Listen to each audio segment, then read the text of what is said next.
இலங்கையிலே சமுத்திர தீர்த்தம் நிகழப்பெறுகின்ற பிரம்மாண்டமான இந்த ராஜகோபுரத்தோடு அமைந்திருக்கிறது. தாளப்பறந்து வட்டமிட்டு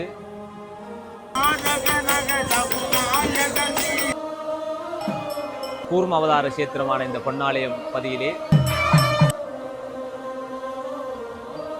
பக்தர்களுக்கு காட்சி கொடுக்கின்ற ஒரு அற்புதமான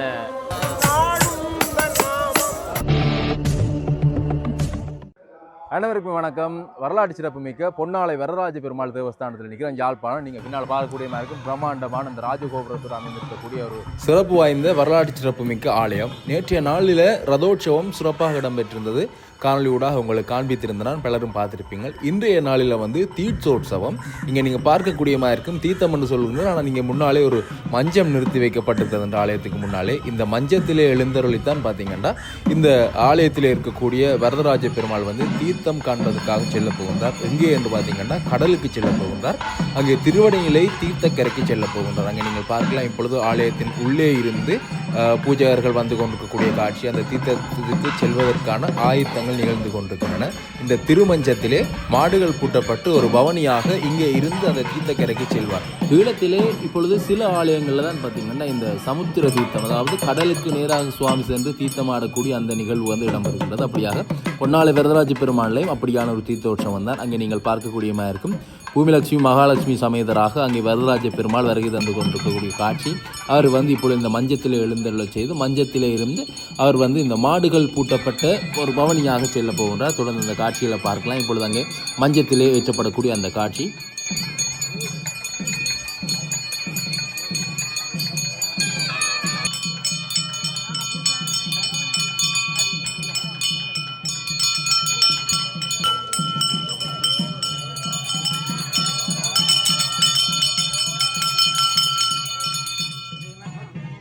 அங்கே நாராயண பெருமானை சுமந்து செல்வதற்காக மாடுகள் தயாரான நிலையில் இருக்குது. இப்பொழுது இங்கே மாடுகள் பூட்டப்பட்டு ஆலயத்தினுடைய வெளிவீதி பகுதியை வலம் அதனைத் தொடர்ந்து அப்படியே வெளியாலே வீதி ஊடாக திருவணிகளை தீர்த்தக்கரைக்கு செல்வார். முன்னைய காலத்தில் நான் அறிந்து எங்களுடைய அந்த காலத்தில் இப்போ நீங்கள் பார்க்கலாம். இங்கே ஆலயத்தினுடைய வெளிவீதி பகுதியை வலம் பெறுவதற்காக அங்கே சென்று கொண்டிருக்கக்கூடிய காட்சி. நான் சிறு வயதில் இருக்கும்போதெல்லாம் முன்னர் இந்த ஆலயத்தினுடைய கட்டுப்பாடுகள் இல்லாட்டி இந்த வீதிகள் மூடப்பட்டிருந்தன. முழுமையாக கடற்படையினுடைய கட்டுப்பாட்டில் இருந்தது. உள்ளுக்குள்ள விரைகளை நாங்கள் அதில் தேசிய அடையாள அட்டையெல்லாம் பதிந்து தான் வர வேண்டும். அதே மாதிரி முன்னர் இந்த தீர்த்தத்திற்கு மக்களை அவர்களுடைய வாகனத்தில் தான் அங்கே ஏற்றி கொண்டு போவார்கள். ஏற்றி கொண்டு மீண்டும் இங்கே ஏற்றி வருவார்கள். அப்படியாக முன்னைய காலத்தில் இடம்பெற்றிருந்தது. இப்பொழுது அப்படி அல்லாது சிறந்த முறையில் அடியவர்கள் இணைந்து இறைவனுடன் சேர்ந்து அங்கே செல்லக்கூடிய அந்த நிகழ்வு இடம்பெறுகின்றது. அங்கே நீங்கள் பார்க்கலாம். மாடுகள் பூட்டப்பட்ட திருமஞ்சத்திலே சுவாமியார் அங்கே மெதுவாக அசைந்து கொண்டிருக்கக்கூடிய அந்த காட்சி தீர்த்தமாடுவதற்காக செல்ல இருக்கின்றார். தொடர்ந்து நீங்கள் அந்த காட்சிகளை பார்க்கலாம்.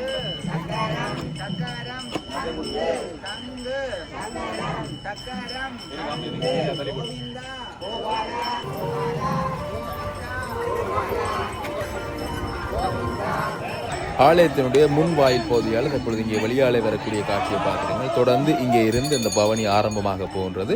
இந்த வீதி ஊடாக இங்காலை பக்கமாக போனால் காரநகருக்கு செல்லக்கூடிய அந்த வீதிக்கு போகலாம். அதே மாதிரி மற்ற பக்கமாக போனால் கீரிமலை வரை சென்று அப்படியே அங்காலே நாங்கள் பருத்தித்துறை வரை போகக்கூடிய அந்த வீதி அந்த வீதியால் நாங்கள் பயணித்தால் அப்படியாக இப்பொழுது இங்கே திருவடிநிலை நோக்கிய அந்த பயணம் இங்கே இருந்து ஆரம்பமாக நீங்கள் பார்க்கலாம். தொடர்ச்சியாக முன்னாலே நிறைந்த அடியவர்கள் சென்று விட்டார்கள்.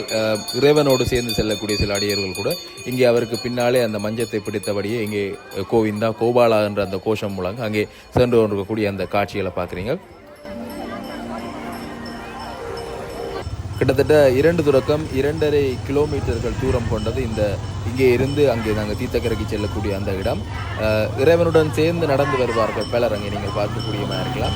வாகனங்களில் இருக்கக்கூடியவர்கள் வாகனங்களில் முன்னரே அங்கே சென்று விடுவார்கள். அப்படியாக அந்த தீர்த்தக்கரையில் நிறைந்த மக்களை நாங்கள் பார்க்கக்கூடியமாக இருக்கும். முன்னைய காலங்களில் இந்த வீதிகள் எல்லாம் புனரமைக்கப்படாமல் இருந்தது. ஆனால் இப்பொழுது வீதிகள் புனரமைக்கப்பட்டு மிகவும் நேர்த்தியான முறையில் சுவாமியை இங்கே கொண்டு வருவதற்குரிய இலகுவான வழி இருக்குது. இந்த வீதி நேராக கீரிமலைக்கு போகும். அப்படியே கீரிமலைக்கு போனால் கீரிமலையில் வந்து அதில் தடுப்பு இருக்குது. அதால் நேரே நாங்கள் பயணிக்க முடியாது. அதில் நேரே பயணித்தால் வந்து நாங்கள் காங்கேசன்துறை சந்திக்கு செல்ல முடியும். அப்படி காங்கேசன்துறை சந்திக்கு சென்றோம்னா அங்கே இருந்து நேராக போனால் சன்னதி போய் சன்னதி அப்படியே பருத்தித்துறை செல்லக்கூடிய அந்த பிரதானமான வீதியெல்லாம் பார்த்தீங்கன்னா நாங்கள் பயணித்து கொண்டிருக்கிறோம். ஆனாலும் இங்காலே வந்து குடிமனைகள் குடியேற்றங்கள் என்பது குறைவு. விவசாயத்தில் ஈடுபடுவர்கள் அதிகமான விவசாய நிலங்களை வந்து நாங்கள் இந்த வீதியில் வந்து பார்க்கக்கூடியமாக இருக்கும். அப்படியாக இப்பொழுது இந்த தீர்த்தக்கரைக்கு நாங்கள் வந்து விட்டோம். இங்கே நீங்கள் பார்க்கலாம், அங்கே தீர்த்தக்கரையில் நிறைந்த மக்கள் இறைவனுடைய வருகைக்காக எதிர்பார்த்து காத்திருக்கிறார்கள். இந்த இடத்திலே கட்டுமானம் ஒன்று இருக்கின்றது. அந்த இடத்திலே தான் பார்த்தீங்கன்னா இறைவனுக்குரிய பூஜைகள் வழிபாடுகள் அந்த இடத்திலே இடம்பெறும். தொடர்ந்து நாங்கள் இங்கே வரக்கூடிய அந்த காட்சிகளை பார்க்கலாம்.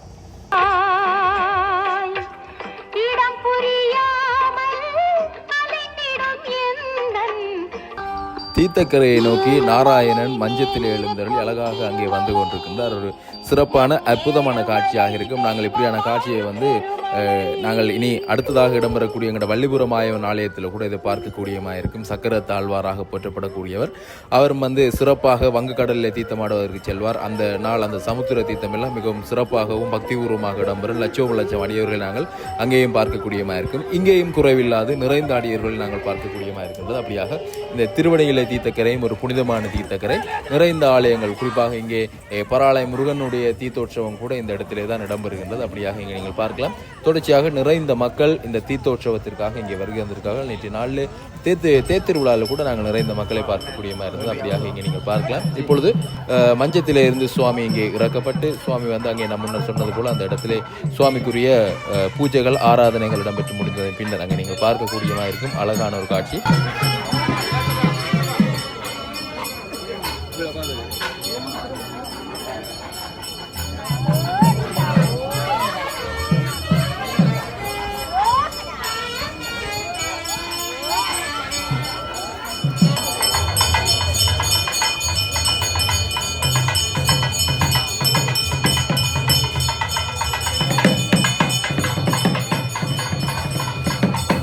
அங்கே இறைவனுக்குரிய பூஜைகளை நிறைவு செய்து கொண்டு தீபாராதனை காட்டியதன் பின்னர் தற்பொழுது இங்கே தீர்த்தமாடுவதற்காக வங்கக்கடலில் இறங்குவதற்காக அங்கே திருவடிநிலை தீர்த்தக்கரையிலே தீர்த்தமாடுவதற்காக இறைவன் வந்து செல்லுகிறார். அந்த காட்சியை வந்து நம்ம பார்க்கலாம். அங்கே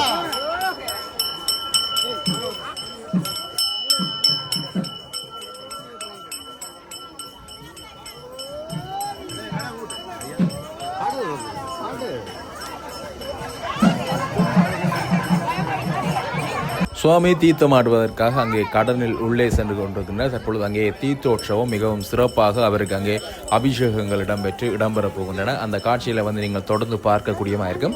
அதே சமயம் இந்த பொன்னாலை வரதராஜ பெருமான் ஆலயத்தினுடைய சிறப்புகள் தொடர்பாகவும் நாங்கள் கேட்டறியலாம். வணக்கம் அண்ணா. வணக்கம். பொன்னாலை வரதராஜ பெருமாள் தேவஸ்தானத்துடைய வருடாந்த மகோற்சவத்தில் வந்து தேர் திருவிழா நேற்று சிறப்பாக நடந்து இன்றைக்கு வந்து தீர்த்த உற்சவம் நடக்குது. இந்த ஆலயத்தினுடைய சிறப்பு தொடர்பாக சொல்லுங்கள். இந்த தீர்த்தத்தினுடைய சிறப்பு தொடர்பாக. ஈழமணி திருநாட்டினுடைய வரலாற்று பழமையும் திருவருட் சிறப்பும் வாய்ந்த ஒரு விஷ்ணு தலமாக பொன்னாலை ஸ்ரீ வரதராஜ பெருமாள் தேவஸ்தானம் திகழ்கின்றது. ஈழத்தினுடைய தொன்மை வாய்ந்த பழம்பெரும் ஆலயங்களுடைய தோற்றம், மகிமை, அருட்சிறப்பு என்பன கூறப்பட்ட தட்சிண கைலாய புராணத்திலே இந்த ஆலயத்தினுடைய பெருமை, தோற்றம், அருட்சிறப்பு என்பன இடம்பெற்றுள்ளமையானது இவ்வாலயத்தினுடைய தொன்மைக்கும் வரலாற்று பழமைக்கும் தக்க சான்றாகும். இந்த ஆலயம் விஷ்ணு வழிபாட்டுக்கு மிகவும் பழமை வாய்ந்த ஒரு ஆலயமாக திகழ்கின்றது. அதேவேளை இந்த பொன்னாலயம் பதி பல நூற்றாண்டுகளுக்கு முன்பே சிறப்பு பெற்றிருக்கின்றது. திருவருட் சிறப்பு வாய்ந்து உலகம் பூராகம் இருந்து அடியார்கள் ஒன்று கூடுகின்ற ஒரு ஆலயமாக திகழ்ந்திருக்கின்றது என்பதற்கு பல சான்றுகள் எடுத்து காட்டுகின்றன. அந்த வகையிலே ஸ்ரீமன் நாராயணன் கிருஷ்ண பரமாத்மா அவதரித்த கிருஷ்ண ஜெயந்தி தினமாகிய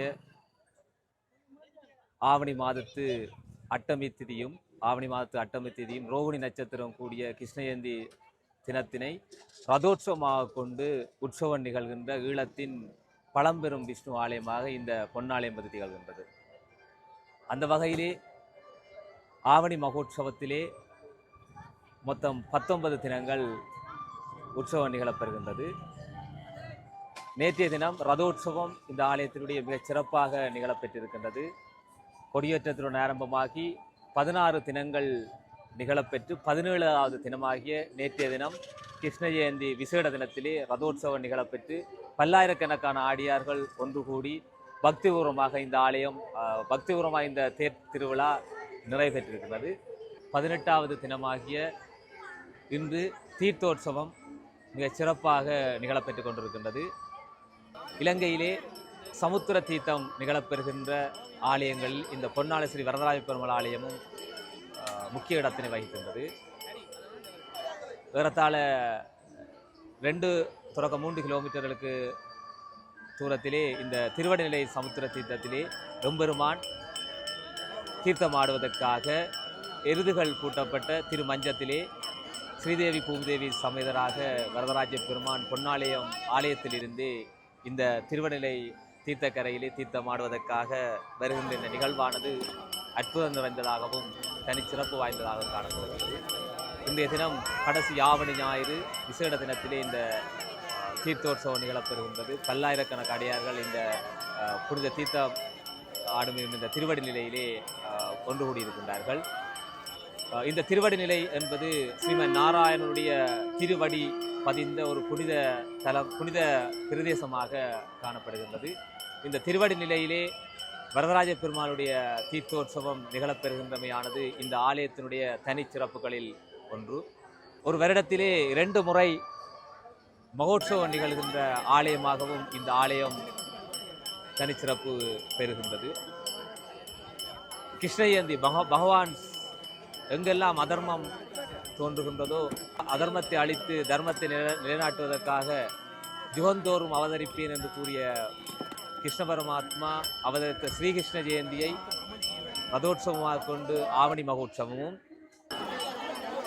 நாராயணுடைய இன்னொரு முக்கியமான தினமாகிய வைகுண்ட ஏகாதசியை ரதோற்சவமாக கொண்டு மார்கழி உற்சவம் நடக்கின்ற ஆலயமாக இந்த பொன்னாலயம் இருக்கிறது. அந்த வகையிலே மார்கழி மாதத்து ரதோற்சவம் வைகுண்ட ஏகாதசிக்கு மறுதினமும் தீர்த்தோற்சவத்துக்காக இங்கே வரதராஜ பெருமான் மஞ்சத்திலே எழுந்தருள்வார். இந்த மகோற்சவ காலங்களை விட தை அமாவாசை புண்ணிய தினத்திலும் மார்கழி மாத ஆஞ்சநேய லட்சார்ச்சனையின் போது லட்சார்ச்சனையின் போது தீர்த்தமாடுவதற்காகவும், அதே போல மாசி மகத்தினை கொண்ட லட்சார்ச்சனை பெருவிழாவிலே மாசி மக தீர்த்தோற்சவத்துக்காகவும் எம்பெருமான் ஸ்ரீதேவி பூமிதேவி சமயராக மஞ்சத்திலே இந்த புனித தீர்த்தக்கரையிலே தீர்த்தமாடுவதற்காக எழுந்தருகின்ற ஒரு அற்புதமான நிகழ்வு இந்த ஆலயத்திலே நிகழ்வு என்பது இந்த ஆலயத்துக்குரிய ஒரு திருவருட் சிறப்பாகும். இன்றைய தினம் கூட பெருமான் தீர்த்தமாடி பக்தர்களுக்கு அருள்பாலித்துக் கொண்டிருக்கின்ற போது நாராயணுடைய வாகனமாக கூறப்படுகின்ற கருடன் பல கருடங்களாக வந்து இந்த எம்பெருமான் தீர்த்தமாடுகின்ற இந்த பிரதேசத்துக்கு மேலே வட்டமட்ட அற்புத காட்சி இங்கே நிகழப்பெற்றது. இந்த பொன்னாலை வரதராஜ பெருமானுடைய அற்புதங்களிலே அந்த கருட பகவான் இந்த ஆலயத்தினுடைய முக்கிய தினங்களிலே ஆகாயத்திலே வட்டமிடுவது இங்கே நடைபெறுகின்ற ஒரு வளமையான ஒரு விடயம். இங்கே கூடுகின்ற அடியார்கள் இதனை கண்ணார காண்டு மகிழ்ந்தார்கள். அந்த வகையிலே ரதோற்சவம், தீர்த்தோற்சவம் போன்ற எம்பெருமானுடைய முக்கிய தினங்களிலே நாராயணுடைய வாகனமாய கருடன் தாளப்பிறந்து வட்டமிட்டு பெருமானை தரிசித்து பக்தர்களுக்கு காட்சி கொடுக்கின்ற ஒரு அற்புதமான நிகழ்வும் இந்த ஆலயத்திலே நிகழப்பெறுகின்றது. அப்படியாக பொன்னாலை வரதராஜ பெருமாள் தேவஸ்தானத்தினுடைய சிறப்புகள் தொடர்பாக நீங்கள் அறிந்திருப்பீர்கள். தற்பொழுது அங்கே தீர்த்தம் இடம்பெற்று அபிஷேகங்கள் இடம்பெற்று கும்பநீர் ஊற்றப்பட்டு கொண்டிருக்கக்கூடிய அந்த காட்சிகளை பார்க்குறீங்க. தொடர்ந்து நீங்கள் அந்த காட்சிகளை பார்த்துருப்பீங்கன்னு நினைக்கிறேன் அந்த பின்னூட்டலினூடாக. அப்படியாக அவர்கள் முன்னர் சொன்னது போலேயே குறிப்பாக நிறைந்த கருடன்களை இன்றைய நாளிலே பார்க்கக்கூடியமாக இருந்தாங்க. நீங்கள் பார்க்கலாம், இந்த கருடனுடைய வருகை என்பது பார்த்திங்கன்னா எங்களுக்கு ஒரு நற்செய்தி. அல்லது குறிப்பாக இந்த கருடன் என்பது நாராயணனை பொறுத்தவரையில் அவருடைய அந்த வாகனமாக பார்க்கப்படுகின்றது.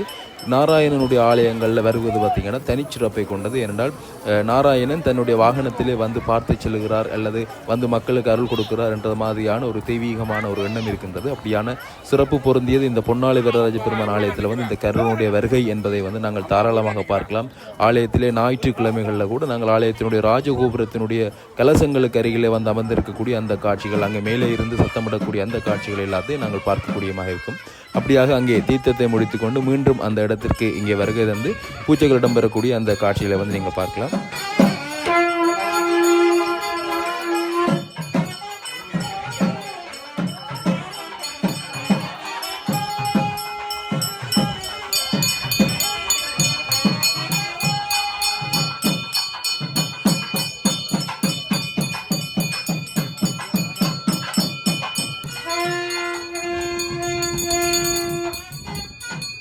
சுவாமி தீர்த்தமாடி மீண்டும் அங்கே மேலே சென்று விட்டார். இப்பொழுது இங்கே அடியவர்கள், நிறைந்த அடியவர்கள் இங்கே நீங்கள் பார்க்கக்கூடியமாக இருக்கும். இந்த திருவடைநிலை தீர்த்தக்கரையிலே தீர்த்தமாடி கொண்டிருக்கிறார்கள். தொடர்ச்சியாக ஆண்கள், பெண்கள், சிறியவர், முதியவர்கள் என இந்த இடத்துல வந்திருந்து பார்த்தீங்கன்னா நிறைந்த அடியவர்கள் தீர்த்தமாடி கொண்டிருக்கக்கூடிய அந்த காட்சிகளை நீங்கள் பார்க்குறீங்க. அப்படியாக பக்திபூர்வமாக இந்த தீர்த்த திருவிழா காட்சி வந்து தீர்த்த திருவிழா வந்து இடம்பெற்று கொண்டிருக்கின்றது. பஜனை பாடக்கூடியவர்கள் ஒரு புறமாக இங்காலை பக்கத்திலிருந்து பஜனை பாடிக்கொண்டிருக்கிறார்கள்.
நமது ஆலயத்தினுடைய பொன்னாலயம்பதியினுடைய தோட்டம், மகிமை, வரலாறு என்பன கூறப்பட்ட தட்சிண கைலாத புராணம் மேலும் கூறுகின்றது.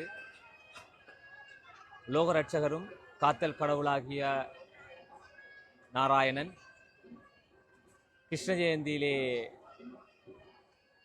பிறந்து அந்த ரதோற்சவம் நிகழ்கின்ற இந்த தினத்திலேயும் இந்த ஆவணி மகோற்சவம் நடைகின்ற இந்த கூர்ம அவதார கஷேத்திரமான இந்த பொன்னாலயம் பதியிலே எவனொருவன் தரிசனம் செய்து அருளை பெறுவானாயின் அவன் இம்மையிலே அவன் தம்மை அறியாமலே செய்த பாவங்கள் எல்லாம் நீங்கி இந்த வாழ்விலே மகிழ்ச்சியாக வாழ்ந்து இன்புற்று மறுமையிலே வைகுண்ட லோகத்தை அடைந்து எம்பெருமானுடன் களிப்புற்று வாழ்வான் என்று அந்த தட்சண கைலாய புராணம் கூறுகின்றது.